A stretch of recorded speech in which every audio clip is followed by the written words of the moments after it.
Good morning, good evening, good afternoon, ladies and gentlemen.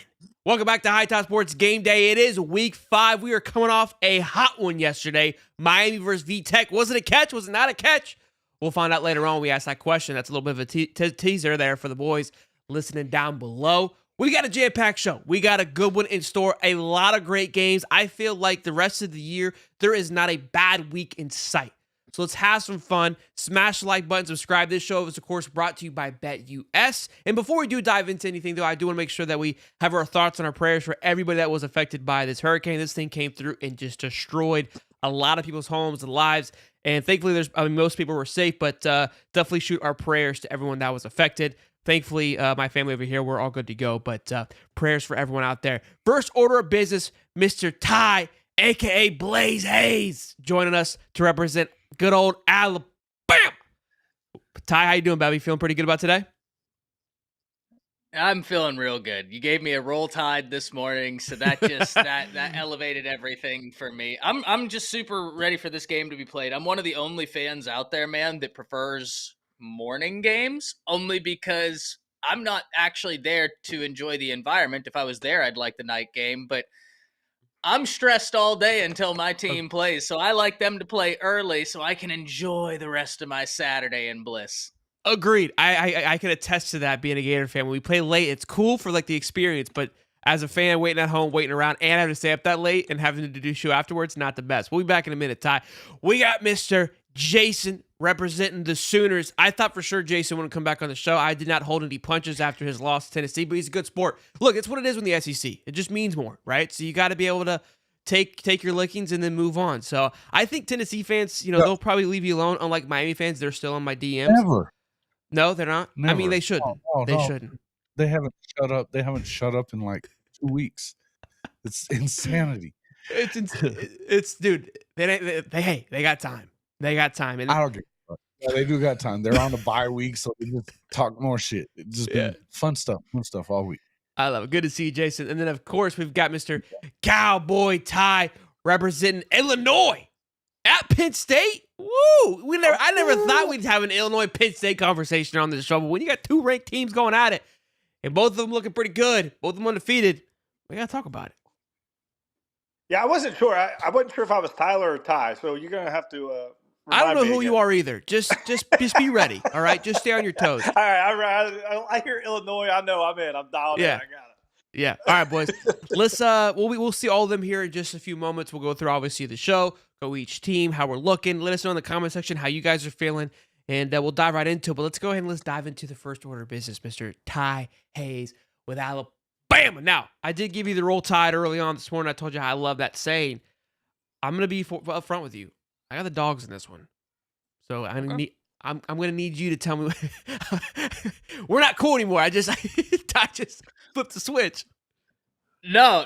Listen, I think one of the things, maybe for better or for worse, since you've been doing content with me, kind of how I view things, and I'm a hyper realistic fan. And if there's ever a game on our schedule and you're like, oh, I don't know, I'm going to pick the opponent in this one, even though I do believe there's a very principled way for Alabama to win this game, you can make very principled arguments for Georgia. This is what makes it such a phenomenal game, is that the margins are that close. And when we dive into them, I'm going to make you feel like you made the wrong pick. But I think in doing so, you'll also realize, like, man, this game is razor thin, and that's what's going to make it such a beautiful game. Do you see my Trump hands? Yeah, I love it. You're already sucking me in. Look, here's where I'm gonna pull back a little bit, because last week, was it last week you guys played Wisconsin? Yeah, I took 2 weeks ago. 2 weeks ago. Okay, my apologies. I hammered Justice Hayes on having a touchdown because you told me this guy was your breakout player. The guy was nowhere to be found. Hence, you've changed your breakout player today, which we'll talk about. So I was frustrated with you. I was like, my Alabama guy said this. We're rock and roll. Now, I did take look. They covered. They whooped some booty. But then you made me very confident that Georgia was going to steamroll Kentucky that week. That didn't happen either. So I'm a little upset with you, Ty, on our picks there. But you were telling me before the show where you think this game separates and where people are looking in the wrong place of what the separation is. Talk to me about that. Yeah, in terms of, Georgia, Kentucky's interesting. because Kentucky hasn't covered 5 of the last 6 times they've played. I just thought that this time was different because they couldn't complete a forward pass the week before. And I'm like, well, it's Look, not you weren't wrong. 1919 anymore. You right? weren't wrong in gotta be your able to do it. assumption, so I'm not mad at you. Just Oh, disappointed. but boy, was we wrong in the actual result. But that, that's what makes this fun. I apologize you lost that money. But in terms of Bama, Georgia, it was interesting because both teams came into this season really confident in the front seven and the run defenses. And both teams were kind of like, okay, we have talent in the back end, but that's the area where if you must ask, where's your concern on defense? Most Bama fans would have told you secondary. Most Georgia fans would have said secondary. Fast forward to now, and both of these secondaries are among the top 10 in the nation. If I'm not mistaken, in terms of efficiency, Bama's is number 1. They're allowing, I think, the least amount of yards per completion. I forget the exact stat it is, but both of these secondaries playing out of their mind. And per Bama's standard and per Georgia's standard, neither of these front sevens are up to par. Now, I say that, but if you look at run defense EPA, Bama's 7th, Georgia's 11th, and you still have fans of both teams being like, this isn't what we're used to, as both are in the top 15 in terms of EPA metrics. So that, to me, is where this game is going to be won. And here's the interesting part, man. As much talent as Georgia has, there is an X factor for Alabama. And yes, Georgia defensively, I nothing but respect for the Dogs all the way across. They've got dudes. But if you're already susceptible to the run and you're playing an offense where Jam Miller's averaging 9.1 yards per carry, Justice Haynes is averaging 8.7 yards per carry, and you have Jalen Milroe, plus the offensive scheme is better than it was last year. The offensive line is better than it was last year. That's where I give the edge to Alabama, because not only do you have to worry about the running backs, but you have a quarterback that they will do designed quarterback runs with a pin and pull offensive line scheme. And that pin and pull can help mitigate any quarterback spies, because now you might have 3 to 4 lead blockers in front of Jalen. Instead of him trying to find a crease and then go, he'll have 3 to 4 guys lead blocking for him. That's where I think Alabama will have the advantage in this game, because Jalen Milroe is truly the X factor. I want to go over it. So you have Jalen Milroe as your X factor, but not your breakout player. So let's talk about... Well, when you say breakout, right? Like, there's not a soul in America that doesn't know Jalen Milroe. That's fair. I guess maybe. I mean, my breakout guy is the guy that's going to take the game over, I guess. But I understand when I say breakout, it's like who's going to have a big game or be like kind of etch their name into history. Maybe I should reiterate my question when I send it over, because I want more so like who's going to be, this guy's going to be the X factor might be a better question moving forward. Well, I can still argue Jam Miller, and here's the reason why. Because if you get into any read plays, any RPOs, anything like that, the defense is going to be so worried about Jalen Milroe. There's a guy in Jam Miller that's averaging over 9 yards a pop. And if you've watched Jam Miller run, the one thing that just absolutely stands out to me is once he identifies the hole, the crease that he's going to attack, his explosiveness, very few running backs in college football can match it. He puts a foot in the ground and he's up at top speed and he's blaring by people. He's a powerful back as well. And I think in this game, if he can get to the edge, he is going to have a monster game. But the reason why I still feel very confident, even though I have Jalen Milroe as the X factor, it's because the ball's in his hand every single play. I'm confident in Jam Miller still being a good answer because he's successful in the receiving game. He is an explosive running back. And the defense, I think if you had Kirby on here right now and Kirby was honest, if you said, what's your biggest concern for Alabama? It'd be 2 words, Jalen Milroe. Because of that, I think Jam Miller can have a big game. With a name like Jam Miller, I mean, I don't think you need anything else. I think you could have just said Jam Miller and I would be like, all right, cool, it makes sense. That's a great pick for me. Look, we have our High Top Sports Georgia channel. I talked to him. Obviously, he's going to be at the game. He is feeling very confident about this game because we've talked about this game has been the hottest topic outside of the miscue with the UNLV situation. We've had a lot of drama outside of this week, outside of college football, outside of just this game that's happening. And he feels Georgia's going to roll Bama 24-10, two score touchdown. I don't think it's going to be that much, but I really think that this game, and I think Georgia has kept their cards very close in preparation for this game. Here's my thought. One last little thing. Don't yell at me. I'll give you a roll tide at the end if you need be, okay? Let me respond to that after you're done. But I go ahead. will. The one thing that I think that's a benefit of Alabama and Georgia right now is the fact that everybody is I want to say dick riding Alabama going into this game. I also think there's a little bit of weight given the fact that the last big game that Georgia played, they lost to Alabama because that game against FSU, the other team didn't arrive, and they really haven't played anybody since. Alabama has had a lot of things happen from that game. They go to Michigan, they lose to Michigan, they lose Nick Saban. There's been a lot of moving parts and moving pieces that Georgia hasn't factored. Now, Sean, what does this have to do with football? Look, this is the off the field stuff that I think about, right? That mental part. And when you have a game like this that is going to be so close, it's those small little factors that's going to separate one from the other. I think of like who's got more grit, who's got more determination, and who wants it more when it comes down to the wire. And that's where I think Georgia pulls off the edge. And Kirby Smart wanted to prove a point of like, I'm tired of being under this. Not to mention, there's a 43 in a row of the win streak for Georgia that's on the line. It's gonna be an intense one. Apparently, we don't count SEC championship games. Regular season. I feel like I struck a nerve with Ty. I lost him. Well, no. But here's the thing. So you're right. Like Georgia lost the last time they played. They've also lost out of the last 5 they've played. They lost 4 out of the last 8 they've played. They've lost 7. So if we were to follow that logic, it wouldn't be as one-sided. You get what I mean? Like Bama wouldn't be crushing them. In terms of like Georgia hiding something, my question is, how do you hide something when you have the same offensive coordinator you've had for a year? Sure. Like Georgia's Georgia. We know what they're going to do. I should have just said roll tide. I messed up.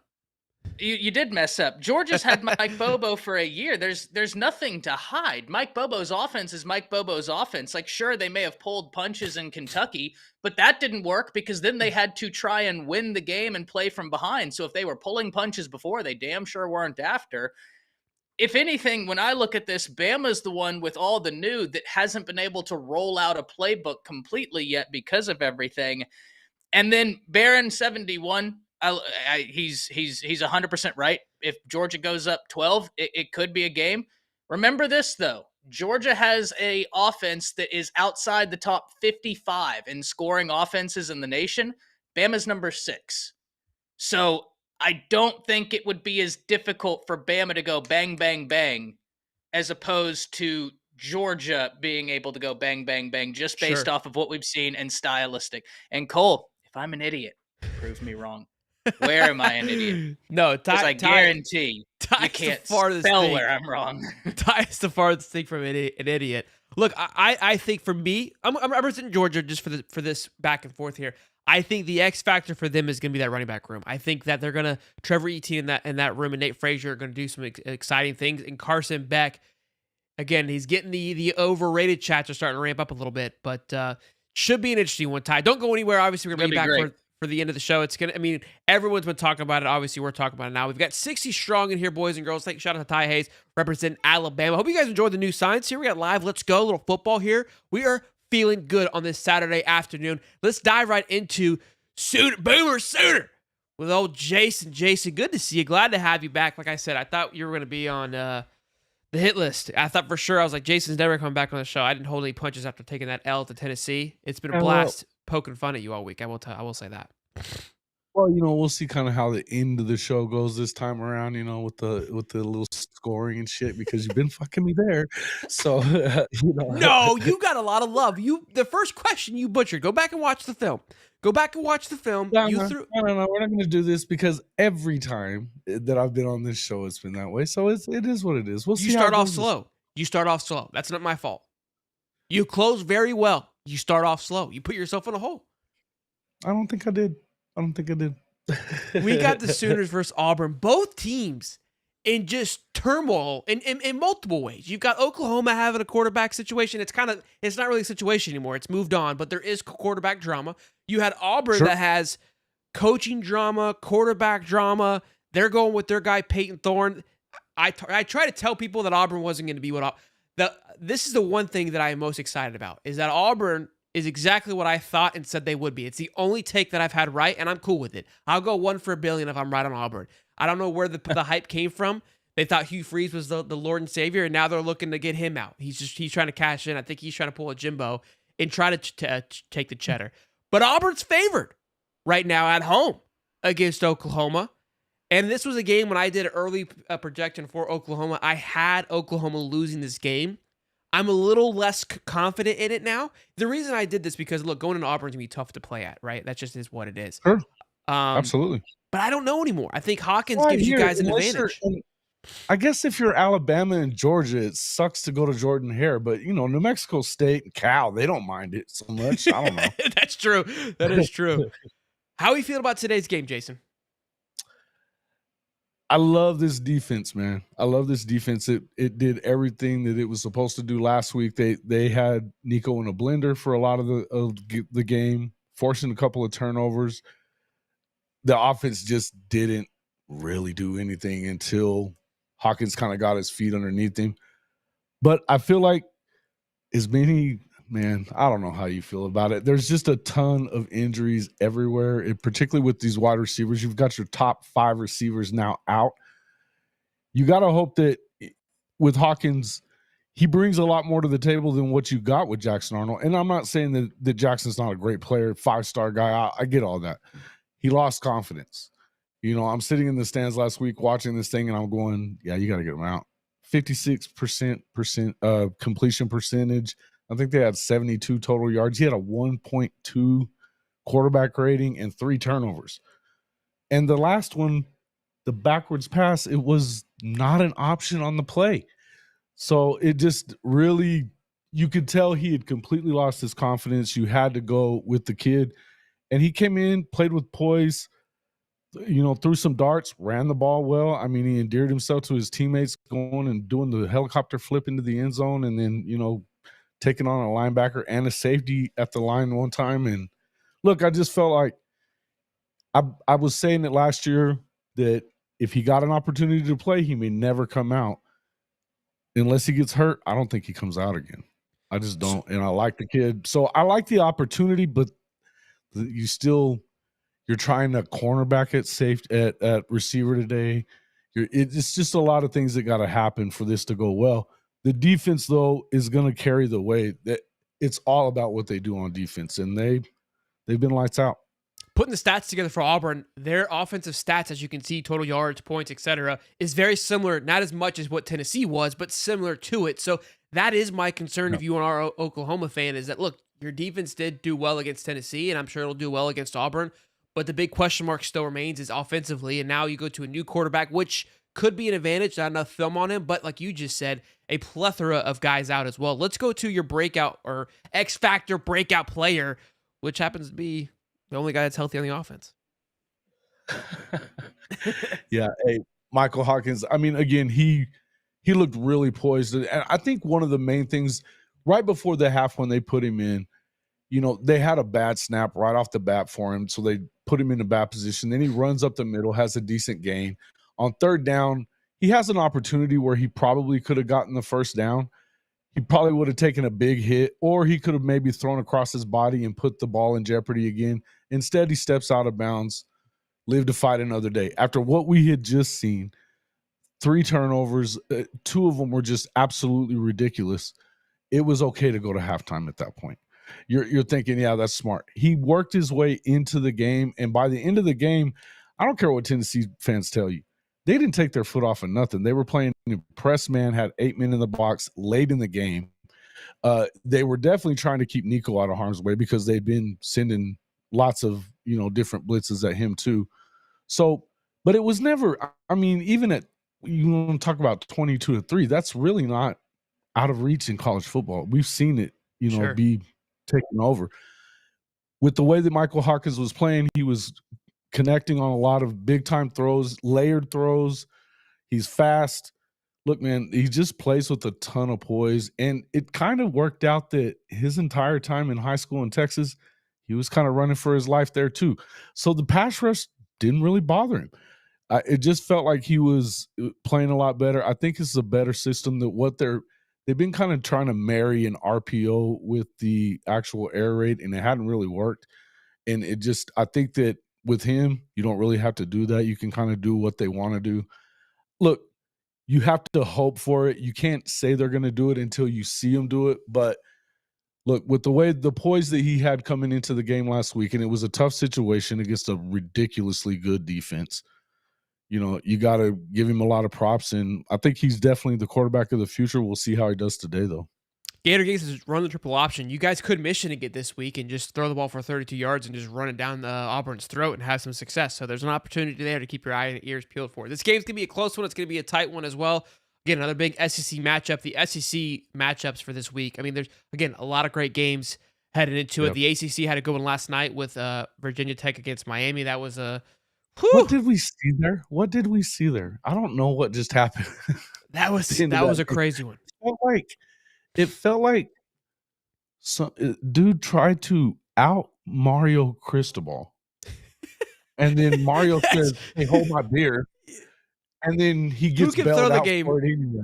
Who can throw the game better, Mario or it was so weird. It was so weird. The whole the fake. I can't get over the fake field goal. I can't get over that call. Horrible call. Like the call. Horrible design. Jason, we'll be back in just a minute, man. For the end of the show for High Top Table Talk. That is Jason, ladies and gentlemen. Let's talk about our sponsors for today, which is, of course, BetUS. Look, I still got the cowboy tie crossed out. He's on the show, but he hasn't earned his right to come back to talk about his picks yet. He just hasn't done that yet. We'll see how he votes this week from our Wednesday show, but he hasn't earned the right to earn this spot. So I'm going to hold it down. Although I was wrong last week with USC, I was right in the other two, and I don't feel like I was wrong on USC. I think that I was right. I think Lincoln Riley just forgot that he had a game Saturday, okay? So I'm still going to go that I was 3-0, even though that I wasn't. Here's the parlay. We got Georgia -1.5. I've been telling you all day, all morning, I like Georgia here. Of course, I'm going to rock and roll with -1.5.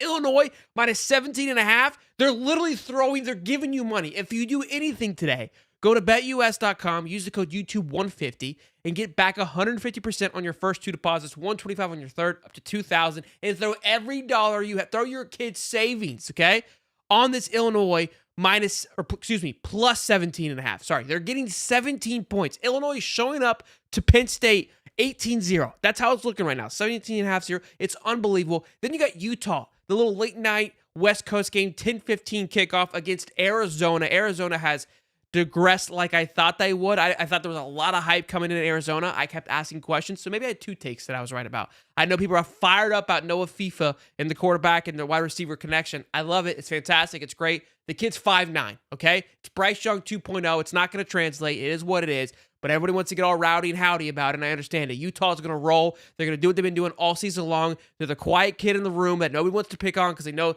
that kid's going to whip my ass, but that's what's going to happen this week. So that's your picks for this week, your parlays, your parlay party for this week. If anything, smash Illinois. And then, yes, Jail Doc, SMU by 1 million. We got the Stangs versus FSU -6. You know what's up with that. Boys and girls, let's dive into it. Illinois versus Penn State. Why are we talking about them? It's the game of the week. Screw Georgia, Bama. That image, spot on, buddy. Spot on. I might even get an X tattoo across my eye. I love it. Cowboy tie.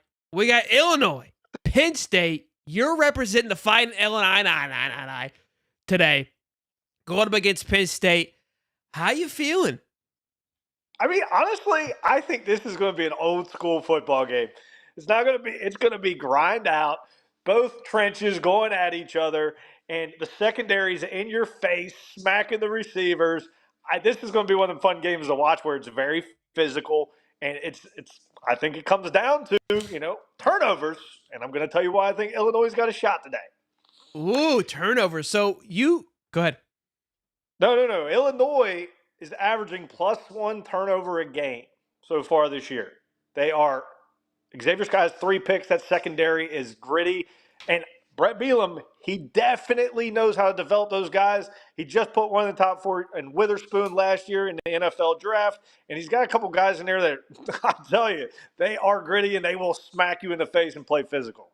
This game is also at 7:30, so this is not a plug. We're not sponsored by YouTube TV, but by golly, you better fire it up today because you're going to need your quad box running hot and heavy with the fact that we've got Bama at 7:30, Illinois at 7:30, Ohio State, Michigan State at 7:30, Iowa State at 7:30. Everything's happening at 7:30 today, so it's going to be a busy TV tonight at 7:30 p.m., which I don't mind. We're going to go to the little pumpkin farm here in just a little bit, but tell me why the turnover is going to be an X factor for you, and you broke the rules. You gave me 2 breakout / X factor players for today. Well, yeah, I just came with the combo because Pat Bryant has 20 catches on the year, and 6 of them have gone for touchdowns. Luke Altmaier, he has 10 touchdowns on the year and 0 picks. 0. The only player in the country. That means that they are taking care of the football, and they are going to grind you out, and they're not going to make mistakes. So you're going to have to beat them the tough way. They're not going to give it to you. And I think Illinois and Pat Bryant, when 30% of your catches go for touchdowns, hey, all you got to do is throw him the ball. He's going to score. I mean, that's just how it goes. So I do think that Illinois is going to be there in the fourth quarter, and then we're going to see what happens. But I think this is closer than what I think it's disrespectful to Illinois right now. Right? 17 is either we don't have a clue what we're talking about or doing, and Vegas is just that dialed in, or we're going to be in for a treat, which I think we're going to be in for a treat, and they're coming off a big win on the road against Nebraska. Let me tell you something about sports betting in general. Okay. They usually give the team that everyone knows because the public just knows team names, and they see Penn State and they're like, oh, Penn State's really good. Oh, Illinois has not ever been that great. So this is the gamblers give taking them extra advantage. Points because they try to take advantage of the public, and that's how it goes. I mean, Florida State's the same way. Florida State, all those teams, they get extra points. That is a good point because fight Illinois, I mean, they're not usually in the conversation of good football, right? So Penn State carries weight. It's the logo. It's got logo fever to it. So that's what you're saying, that they're taking advantage of the casuals. They come by this game, oh, plus 18, Penn State's going to roll Illinois, not knowing what Illinois brings to the table. Like we here at High Top, we're dialed in here. We know what's going on. We know Luke Altmaier's got that dog in him. So people that make these lines, which is very interesting, they make these lines, but they'll also see who bets who the most. So if more money is going on Penn State throughout the year, they might give them a point or two extra because they know that, hey, the money's going to go here. That's how these lines are made, and that's how these guys come up with these lines. It's not just about the team. It's about who likes to bet who. So it's very interesting. I love it. Look, Illinois is coming off a big win against Nebraska. That Nebraska team, and I said at the beginning of the show, or early before the show, I believe, we're going to find out a lot from this game. We're going to find out if Penn State can be Penn State. We're going to find out if Illinois is a pretender or for real. And we're also going to find out if Nebraska and Illinois have they elevated their game to a new tier, right? We're going to see the separation from the Big Ten because you could argue right now that Penn State could be in that conversation of tier 2. In tier 1, I would put Ohio State and Oregon. Michigan obviously fell back this year. Michigan, Penn State is probably in that tier 2 echelon. Illinois, Nebraska, the rest of these guys, they're in that tier 3. They're right there. This could determine whether or not, hey, is Illinois, are they making a move? Could they be a conversation for tier 2? And if they win this game, they're undefeated in the Big Ten, and they're rolling with 2 wins in the Big Ten over now with Penn State, and Penn State falls back like they always do. Penn State finds a game to drop. Is this going to be the game they drop? Yeah, I mean, like I said, they're gonna grind it out with their 2 running backs, Katron Allen and Nicholas Singleton. And on the other side, like, they have a Dual Carter, but he hasn't made the noise that I thought he was going to make early on. Let's see if in a primetime game he can come off that edge. Because when you see him in person, he looks like Micah Parsons. He's number 11. He's about as big as he is. And love me some Micah Parsons. Yeah, right. So he hasn't made the jump that I thought he was going to make, but we'll see what he does tonight in primetime TV. Primetime TV, Cowboy Tie, don't go anywhere. We'll see you in just a few moments. Guys, boys and girls, ladies and gents, smash the like button. Subscribe. Good to see you. I know we got a lot going on. It's been a busy week with hurricanes and whatnot, so I do appreciate the ones that have tuned in today. It means the world to me. Terry Waters, Georgia 3 over Bama. Oklahoma 13 over Auburn. Illinois 2 over Penn. Terry Waters, thank you for the shout out on Call Me Old Fashioned. We're trying to really work and collab with those guys. It's a bourbon channel that we follow that we hold close and dear to our hearts. We're just trying to get on the show. They don't want to have us on there. I don't know why, but I appreciate you plugging us in there. Let's get into High Top Table Talk, ladies and gents, where the gloves come off. It's time to get the...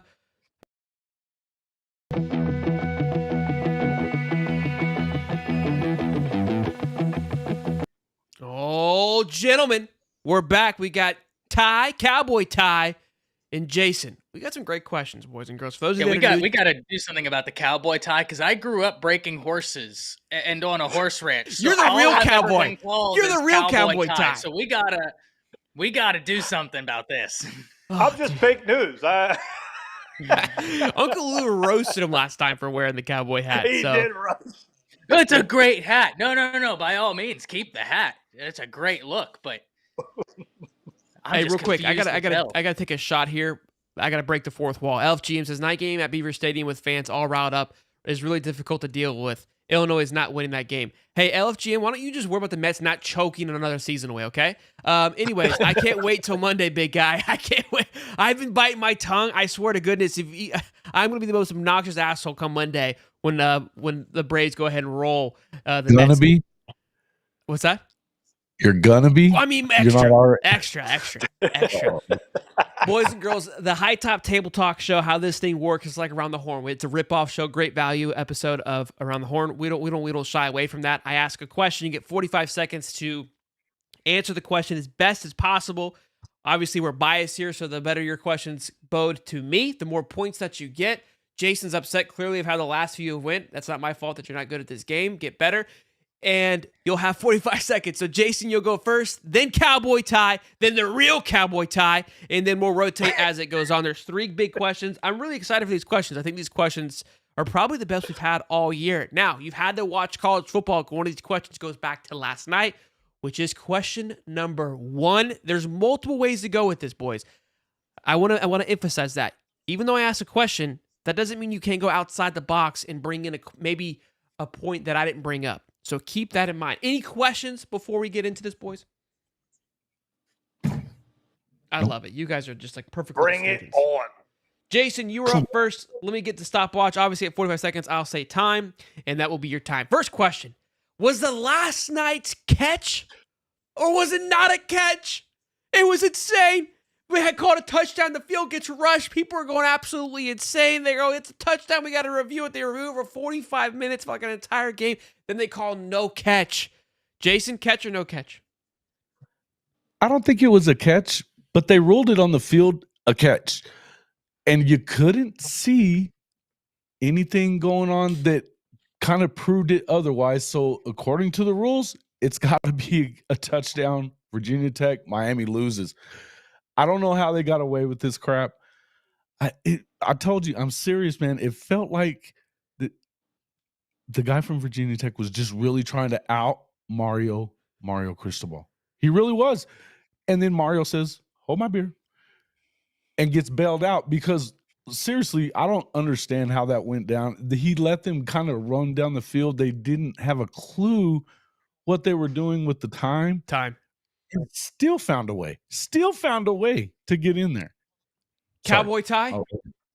Well, I can tell you Miami would never be Miami without what Cam Ward did on that last drive. That was unbelievable. But going back to if it was a catch or not a catch, when I saw it in person or watching it, I didn't think it was a catch. And the reason I didn't think it was a catch was when he went down, and I think it was Lane who had the ball. He went back to reach for it because he didn't think that he actually caught it if you go back and watch it in real live time. But as you rule it on the field as a catch and you watch it in slow-mo, I didn't see enough to where I could be like, okay, it's not a catch. So I feel like they ruled it on the field wrong, and then to make up for it, they just said it was an incomplete pass. So, like, that's kind of how I felt it went down. Good stuff. Cowboy Tie 1.0. Yeah, listen, I'm about to show these guys how to play the game, right? Get it. Boo, Miami. It was absolutely a catch. And the refs hosed the Virginia Tech team, not only in that call, because there was absolutely not indisputable evidence. Remember, ladies and gentlemen, what you think is one thing. Can you prove it without beyond a shadow of a doubt? And the answer was absolutely not. But they also called back a touchdown earlier in the game because a Miami defensive lineman got his ass whipped and thrown to the ground. And they said, hey, we can't play that. This is sarcastaball. This isn't football. You can't hurt his feelings. Miami absolutely got saved. That was a touchdown, and it should have been even bigger because that long run, completely clean. Boo Miami. Boo Mario Cristobal. Time.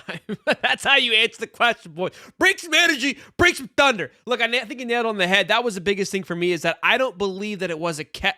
I don't know. Honestly, it was really hard to see, but like you all agreed on, the call was made a catch, and there was not nearly enough evidence to overturn it, which I think one of you said perfectly. Like they felt bad, so they tried to make it up and say that it wasn't a catch.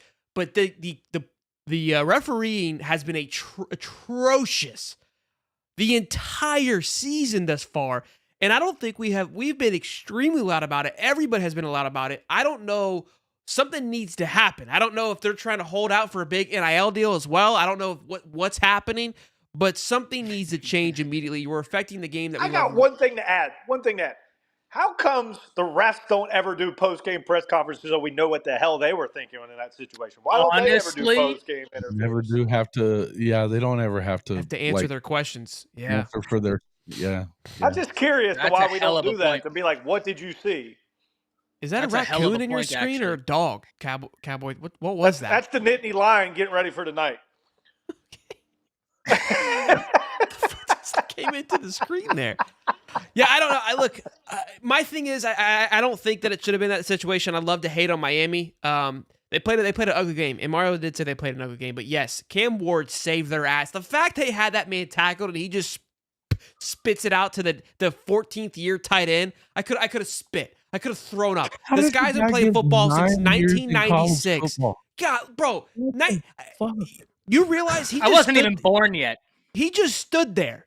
I realized, I'm like, they realized, like, Mario Cristobal or Cam can't read a defense. Let's just plug a guy to the right here so when he does get blitzed, he can just, what play call do you have a tight end just floating out to the side? I looked there and go, this was planned. They're like, hey, if shit goes downhill, just give it to the 7'5", 30-year-old man. He'll get down the football field. That's exactly how it was played out. I wish he played for Utah so Cam Rising, 7-year quarterback, could throw it to a 10-year tight end for a touchdown. Yeah, good point. Good point. Longest tenure like a life alert amount of college football experience. Yeah, right. He's not going to be a doctor when he gets out of fucking school. Combined age 60. Hey, while we're on the Miami topic, I tweeted out last night and it upset Miami fans. I'm glad that it did. I'm not bitter about you guys beating us. You guys beat us. I talked my smack. You have every right to come at me and make fun of me. I'm cool with that. I tweeted out yesterday that you guys are bums. The fans are bums because nobody went to the game. My take is right. There was nobody there. They never go to the game. Regardless if you beat us, if you're 4-0, if you're doing all these great things, your fan base is trash. You can't look me in the face and try to argue with me. They're sending me photos. A guy posted a photo. There's nobody there. The blue is empty seats, you morons. They never show the crowd. They never go, even with the punt, they never go up with the punt at Miami because they don't want to show how many people are not full. You're back. You're 5-0. recruit. There's nobody there. You guys suck. You spend more time on Twitter arguing with me than supporting your football team. It's pathetic. I'm not, regardless of what happened. Goes to visit Miami, and then they come to Bama because we have heard in the past where the recruits are like, "Holy shit, this is what game day is like here. There's actually people in the stands. Like this is incredible." That's what happens when your stadium is 40 minutes away. Pathetic. Listen, they don't host recruits. I'm going to defend these guys a little bit here. I'm going to defend them a little bit. I'm not even going to defend them. But here we go. So hold on. Real quick. I'm taking one off for that. Go ahead. What's there to do in Tuscaloosa when there's all this stuff to do in Miami? I mean, that's a horrible excuse. That's a horrible excuse. The stadium got over $1 billion of people, guys. The stadium is not. I hate when Miami go, there's so many things to do here in Miami.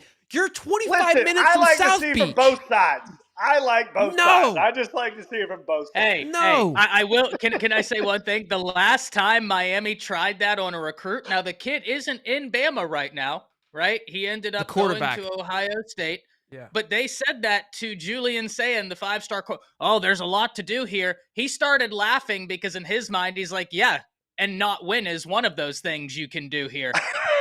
Yeah, I can't. Like, what do you? It's September, and on They Friday really night in tried. September. Like, what do you mean? There's more things to do? You're going to the club? That's every Hard Friday Rock, night. baby. Hard Rock Guitar Hotel. We were betting on Miami. I'm done. I'm done with you. I'm done with you. All right, let's go to the next question. I love Cowboy it. Ty, you're up first. Who has more pressure to win today? If you ask the big time media, they're saying it's Kirby Smart. But I got to think, wait, that's crazy. I'm not going to give you my thoughts. I almost gave it away there. But DeBoer coming in, obviously, Bama fans, they're crazy, has been under the radar thus far. Who has more pressure to win? Cowboy Ty? I mean, I see it both ways, but like I'm going to lead towards Kalen because this is your first opportunity for a big dub and definitely have the Alabama fans on your side at this point because you haven't really, you don't have a big win. This is your first big game. And if you can go in there and beat Kirby Smart, now you got everyone's starting to believe that Alabama is the true. Now, if you got Kirby Smart on one hand, Kirby Smart's already shown, hey, we can win national titles. We can do this. This team's it's good. Like if he loses this game, no one's going to hate Kirby Smart. But if Kalen doesn't win this game, then everybody's like, can he coach in the big time? Can he do this? Can he do that? Can he win in the SEC? So I think I see both sides of it, but I think pressure is more on him than it is Kirby. Uh-oh. Cowboy Ty 1.0 cracked his back. Here we go. He's ready. Alabama. Hit me, Ty. Yeah, this is a non-issue. The answer is absolutely Kirby Smart. And Cowboy Ty, you proved the point when you said it. Kirby Smart's won national championships. This is Kalen DeBoer's first time in the SEC. He had a bunch of players hit the transfer portal. You have far more continuity at Georgia than you do at Alabama. That bodes well for Georgia, creating more pressure. Gentlemen, yes, Kirby wins national championships. He doesn't beat Bama. And if you lose to Alabama in Kalen DeBoer's first SEC game, the narrative shifts from that guy can't beat Nick Saban to he can't beat Alabama. Alabama is the boogeyman. If you don't beat him now, when are you going to beat him? By the way, Kalen DeBoer is, I think, the second highest winning percentage in college football. That guy wins too. But because it's the first, there's far more pressure on Kirby. Cowboy Ty 1.0 is clocked in. If I could do the seatbelts, the locked-in celebration these guys do, the cornerbacks, he just showed me the Glock, says, hey, I'm strapped. Let's go today, boys. I'm loving it. Give me the slime. Give me the elephant. Whatever you want. Jason, can you close it in strong, boys? Hey, golf clap. I got to tell you that I agree that it's absolutely Kirby Smart because, again, as Ty said at the end of that, you have to win. You have to show that you can beat Alabama. It's not about beating Saban anymore because we knew everybody can kind of understand if you're not beating Nick Saban. He's the GOAT. But if you're not beating Alabama and they've got a new coach, they've had to redo everything, and you're still losing to them after you lost to them in the SEC championship game last year, it's not a good look. Not only that, they freaking looked terrible the last time we saw them against Kentucky. They're not putting up anything as far as points are concerned. You've got to be concerned about where this team is headed. They've got all kinds of shit going on with the cops all the time. Something is not right at Georgia right now, period. The cop comment got me. I love it. Wow.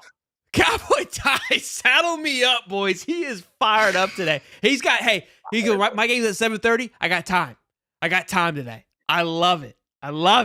Good stuff. Look, I personally, I think it's DeBoer, but I mean, Ty, you made some phenomenal points in the sense that, look, like, yes, if the pressure may not be there, but if you do lose this game, there is a massive flux of like, hey, what's happening here? And look, although we keep putting this, I would say, this image on Alabama fans that you guys are going to riot if DeBoer loses this game, maybe we're holding the fan base a little too hot and heavy. A fan right? base like, doesn't make decisions. So like, fair enough. And again, that's what I'm saying. I think maybe we myself especially is maybe putting too much pressure on the fan base that like, hey, you guys are going to go absolutely berserk if DeBoer loses this game. But in a way, you have a pass because, like you stated, a lot of things change for Alabama. If anybody does have a pass to lose this game, it should be Kalen DeBoer, not Kirby Smart. Kirby didn't have the amount of turmoil in the offseason that Alabama had. So very solid points there. Again, the reason why you got so many points from me was because I came in, I already have a mindset of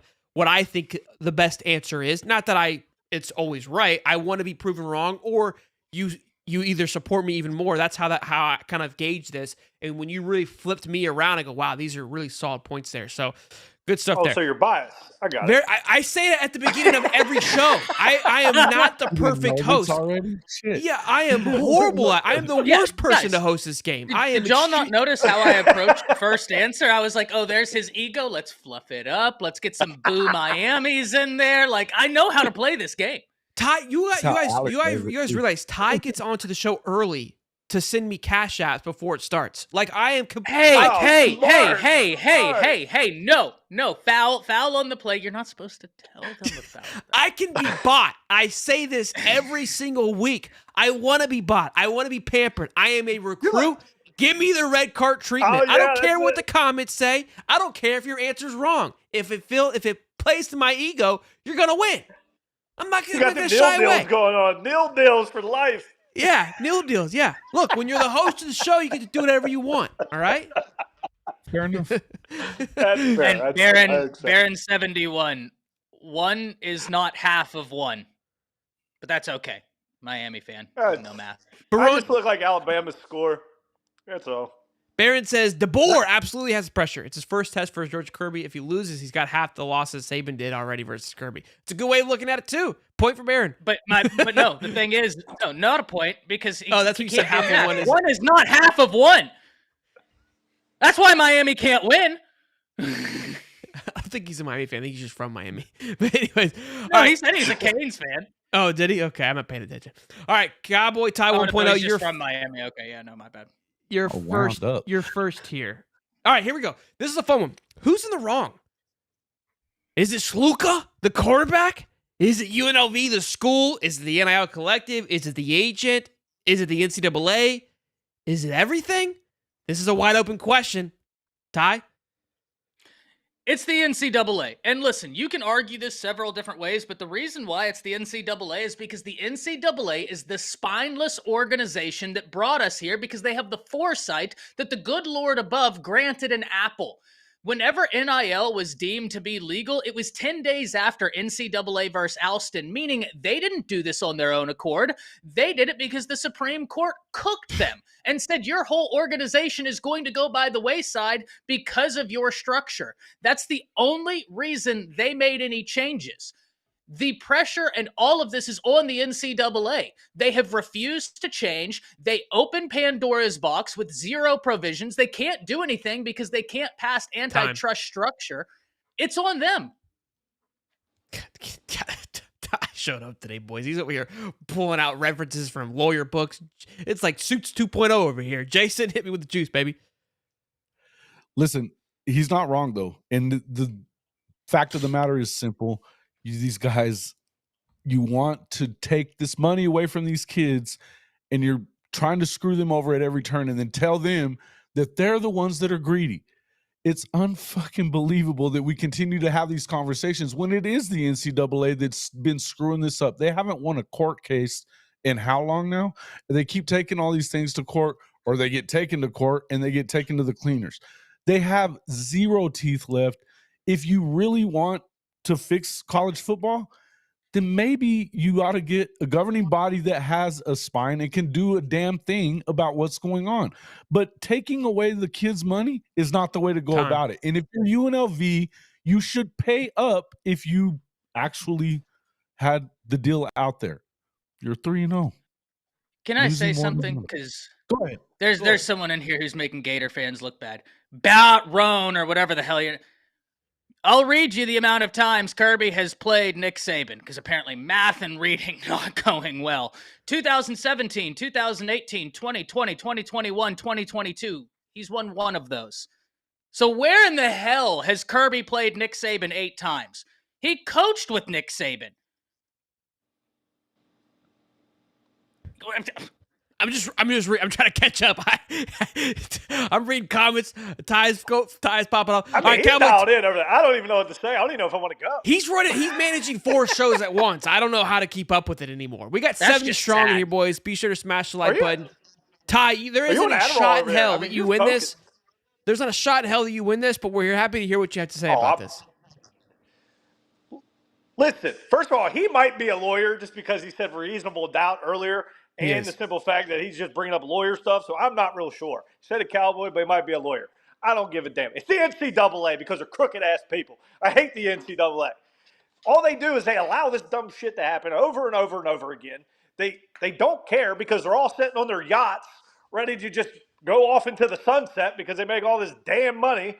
And then what you allow you, there's no structure whatsoever. So you play 3 games, you didn't give me my money. Well, I'll redshirt because you allow me to.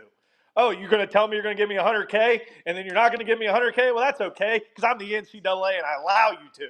So it is the NCAA because they're damn crooked. And that's the whole damn problem with the whole system.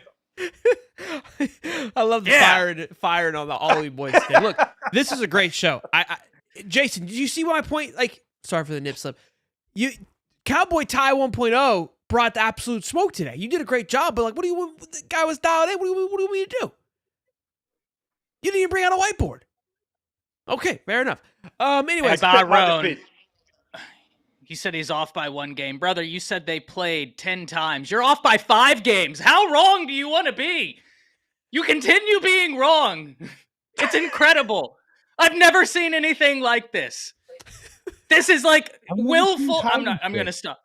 But no, like there are certain things that just wind me up, and bad arguments is like number 1 because of what I do. And the dude just keeps talking and keep being wrong. I've never seen anything like it. It's incredible. It's actually incredible. Is he a Gator fan or what is he? He is. Shelton, you got to get your people because it's not looking good right now. Look, we love Barone. He's a constant viewer, so I'm not going to yell at him. You can yell at him, Ty, but I'm not going to yell at him. Look, I think everyone has a point. I think I thought DeBoer had more pressure too, but you made some points. You persuaded me to change my mind. Look, this UNLV thing has been sticky. I do want to get your thoughts off the table, off the record. Again, phenomenal show. This is kind of, I would say, the raw part of the show where we talk a little bit more. But Ty, go ahead and give us your 30 seconds of love. Tell them where they can find you for winning today. 36, 31, 25, and then I want to ask a few more questions before we get out. Yeah, you can find me all over the place. You can find me here. You can find me on the Bama Standard. You can find me at Around the Table Sports. You can find me on Bleacher Report, hosting their national college football pick'em shows. You can find me on Bleacher Report, hosting SEC content, hosting Alabama content. You can find me pretty much anywhere where they allow me a mic. Baron, I'm just going at you. I love you. You're beautiful. Good stuff. Wrong, but beautiful. Wrong, but beautiful in your own way. Wrong. Well, what was your guys' thoughts on the UNLV thing? I poached the kid as a quitter, regardless of everything that you just said. You're still a quitter in my book. What did you guys think? Jason, you go first. Yeah, I feel like it's not a great look for the players when they do stuff like this. You saw the same thing from Bear Alexander at USC. They're not getting their way exactly, or whatever it is that's going on, and so you quit on your teammates. At UNLV, they have actually a chance to get to the playoff at this point. Now, obviously not now, but they also lost the running back as well. But yeah, when you quit on your teammates, it's not a great look. But in the end, I'm still just not going to blame this on players. They didn't make this damn mess. They didn't. Agreed. The mess was made by a long time ago by the adults in the room. So I'm just not going to do it. I think that what Sluka did had to be done, right? There's always going to be somebody that has to take a step out and in a sense be the sacrificial lamb. So I think what he's doing is good because it's going to bring more eyeballs to the situation and hopefully clean it up. But I still think he's a quitter. I don't know if the team's necessarily out of it. The running back wasn't doing anything. That's why he left. He wasn't playing, so they didn't lose a running back, actually. The quarterback, he threw for like 76 yards the first 3 games. Where he comes into play is his legs. I think the guy coming in also has legs. So I wouldn't necessarily just write UNLV off just yet. And I think that's probably why they were like, well, you're not really our true sounding board. We've got actually a pretty solid team. I could be wrong. Ty, what were your thoughts? Cowboy Ty. Well, here's the thing. Yeah, it's fine. So my thoughts on the whole situation was, first of all, it's a bad look for the quarterback. I understand that, like, this is probably the most money he's ever going to get a chance to make from playing football. Yeah. And so, like, of course he wants to get paid, and I understand that. But, like, at the end of the day, like, I'm one of those old school people, and I would never, ever quit on my football team. Like, we went through spring training together. We went to camp. You know, you did all those things, and you're the quarterback. You're supposed to be the leader of the team. So, like, people, you know, they look up to you. They respond to your energy and things like that. And, like, when your guy just quits, to me, as like a head coach looking forward, like I don't want that guy quarterback in my team. If he don't get what he wants, he's just going to leave. So like I think that's a bad look in that situation. I understand he wants to get paid, but I don't think it's going to help him in the long run. I think it's going to hurt him more than it actually helps him. And he might see that later on. I don't know. But. Yeah, I think that's the big thing that I kind of was been hitting on too, is that you see all these kids quitting. And look, I think I can't support you quitting, regardless of the situation that you're in. You made a commitment, and that just kind of is what it is. Like, you can't just quit when things don't go your way. And Creed Whittemore, wide receiver, Mississippi State, Gainesville kid, was committed to Florida. His brother played for us.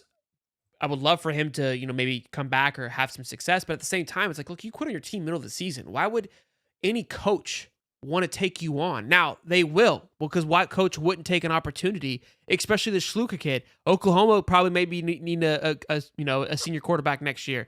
Auburn's, it might be needing a quarterback. Mississippi State needs a quarterback. So a lot of these teams are like, I really don't care what you did. I need you right now. Quarterback. Well, and here's the flip side to this, DJ. And it was 2020, the last time George was at Tuscaloosa. So yeah, that's definitely an interesting part of this. And I'm just messing with you, Baron. But whenever we look at this, guys, this isn't new. And it's new in the way that it has happened. But here's the thing. We saw this with Rashada, which was a little bit different, but still the same Similar underlying principles. Yep. And last year in the SEC, I'm not going to name names because one of them I think people know, but there are some others that people don't know, and I'm not going to spoil the party. There were 2 to 3 players that I know about without a shadow of a doubt that attempted to hold out on their teams during the season to get more money. This is something. Quinshon. I'm not here to name names. Okay, I was just asking. Just know there were people that held out during the season last year to get more money and then ended up leaving their respective teams, staying, whatever it was. Going to Ohio State. That's why I said that this is on the NCAA, because now it's all bubbling to a head. But if you're the NCAA, okay, it's like this. Whenever you look back, January, the NCAA tried to stop the one-time transfer rule, right? They tried to make it to where that's all you could transfer. I apologize. Stop the unlimited transfer rule is what I meant to say. A judge in West Virginia put a 14-day injunction against that ruling and stated, no, you can't do this because you still don't pass antitrust structure from the Sherman Act. The NCAA, instead of waiting until after that 14 days was up to try again, they bowed out of the fight. Why? Because we know about House versus NCAA. That's not the only court case on the docket. Next year, there are 4 other court cases coming up that are going to be massive. Now, I do apologize because I forget the name of one of them, but I do believe it's Johnson versus NCAA. Everybody's mad at Reggie Bush. That's not the only case pertaining to back pay. Johnson versus NCAA is a case pertaining to back pay. So I've seen so many people on ESPN and they're like, oh, what Reggie's doing is pathetic. No, it's not, because if he didn't do it, it would still be happening with Johnson v. NCAA. He's just the newest athlete to go at it. Big name. This has been happening for 2 years now. I have been talking about these court cases for 2 years. The NCAA is absolutely cooked, and it's their own fault. LFGM says, do we actually know the truth why he left? Some reports have said he wanted more money after hiring the agent. That's the other issue, is that there isn't any black and white to this. It's very sticky. It's very mucky, which, again, goes back to why is it mucky? Shitty part. That's the shitty part, though, is that they keep on throwing kids under the bus. This is the same thing that we saw for Dominic Williams whenever he didn't choose to go to LSU or Texas. Then you've got Brian Kelly over there saying, all these kids just want to be bought, and we're not in the business of buying football players at LSU. No, you buy women's basketball players. We get it, BK. I mean, it's just stupid shit like that. I'm tired of seeing these kids. Said that because I'll stop there. Well, it is mayhem. We know it. We know what he's buying. I appreciate you guys. Go ahead. We don't know both sides of it either. I mean, all No, we do is that's hear the what other they issue. tell us. So, like, you That's the don't other really issue. know exactly what happened. So, like, that's hard to. It's hard That's to the judge problem any is that of them at there this should be point. more clarity. It shouldn't be this. That's this, why I went to the NCAA as being Why the is it issue, because always I this- don't know the intricacies of what the deal was. I Correct. don't know if Right. if UNLV satisfied everything they said, and then he came and was like, "Oh, I need more," or if UNLV did nothing that they said, Put some because that would fucking rules in completely place that change the matter, way. though. What's up? Yeah. Put some rules in place that matter and Oh, yeah. and you know, Yeah, actually do something before and stop being completely to where you're just responding to everything, and go out and do something proactive for once, and then you wouldn't have these problems. It's like you said to start with. They didn't do this shit because they had to or they wanted to. They did it because they had to. They had no choice but to go ahead and then they just dropped NIL, no rules to it. It's been the 10 Wild days West. after NCAA versus Wild Alston, West. there was no thought, there was no preparation, there was nothing. They did this out of survivability. no That's it. structure, man. Just no structure, and they got to figure something out. This is getting out of hand. Revenue sure. sharing. Jason, tell only them where way. they can find you, man. Hall of Fame College Football, right here on YouTube, and then on Twitter at JW_HOF. Appreciate you having me on. Appreciate you, man, for coming back on. I'm sure we'll have you more on. Oklahoma has some big games this year. Cowboy Ty, they can find you here almost every day, it feels like.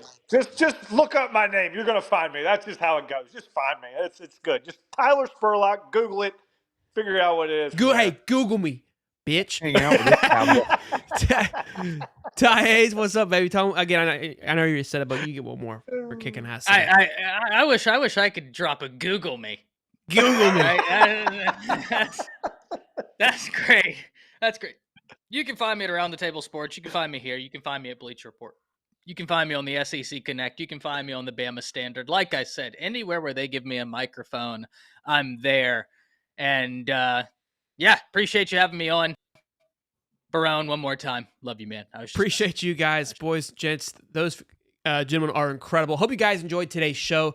High Top Game Day. We shoot it every Saturday live at 9:35. Be sure to smash the like button, subscribe. And of course, this show was brought to you by BetUS. And like I mentioned earlier in the show, your first 2 deposits when you use the code YouTube150 at betus.com, you get back 150% on your first 2 deposits, 125 on your third, up to $2,000. So be sure to check them out today.